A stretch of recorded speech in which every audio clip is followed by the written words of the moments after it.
ನಮಸ್ಕಾರ ಫ್ರೆಂಡ್ಸ್. ನಿದ್ರಾಹೀನತೆಗೆ ಒಂದು ಮನೆಮದ್ದನ್ನು ಹೇಳ್ತಾ ಇದ್ದೀನಿ ನೋಡಿ. ಬೆಳಗ್ಗೆ ನಾನು ಹೀಗೆ ಹೂ ಕುಯ್ಯೋದಕ್ಕೆ ಬಂದಾಗ ಇದೊಂದು ಬಳ್ಳಿಯನ್ನು ನೋಡಿದೆ.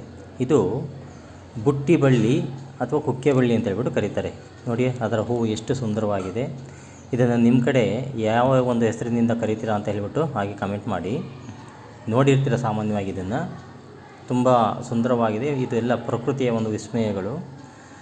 ಹಾಗೆ ಇದನ್ನು ಯಾವ ಥರ ಉಪಯೋಗಿಸ್ಬೇಕಪ್ಪ ಈ ಎಲೆಗಳನ್ನು ಅಂತಂದರೆ, ಟೀ ಮಾಡಿಕೊಂಡು ಕುಡಿಯೋದ್ರಿಂದ ಮತ್ತು ಕಷಾಯ ಮಾಡ್ಕೊಂಡು ಕುಡಿಯೋದ್ರಿಂದ ನಮಗೆ ನಿದ್ರಾಹೀನತೆ ಏನು ಇರುತ್ತೆ ಅದು ನಿವಾರಣೆ ಆಗುತ್ತೆ.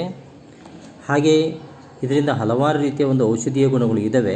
ಆದರೆ ಇದು ಒಂದನ್ನು ಮಾತ್ರ ಹೇಳ್ತಾ ಇದ್ದೀನಿ. ಆದಷ್ಟು ನೀವು ಕೂಡ ಇದನ್ನು ಉಪಯೋಗಿಸಿ. ಹಾಗೆ ಶೇರ್ ಮಾಡಿ ವಿಡಿಯೋನ. ಹಾಗೆ ಈ ಒಂದು ಹೂವನ್ನು ನಿಮ್ಮ ಕಡೆ ಯಾವ ಒಂದು ಹೆಸರಿನಿಂದ ಕರಿತೀರಾ ಅಂತ ಹೇಳ್ಬಿಟ್ಟು ಕಮೆಂಟ್ ಮಾಡಿ. ನೋಡಿ, ಈ ಥರ ಕಾಯಿಗಳು ಕೂಡ ಇದರಲ್ಲಿ ಬರುತ್ತೆ. ಈ ಹಣ್ಣಿನಲ್ಲಿ ಜ್ಯೂಸು ಕೂಡ ಮಾಡ್ತಾರೆ.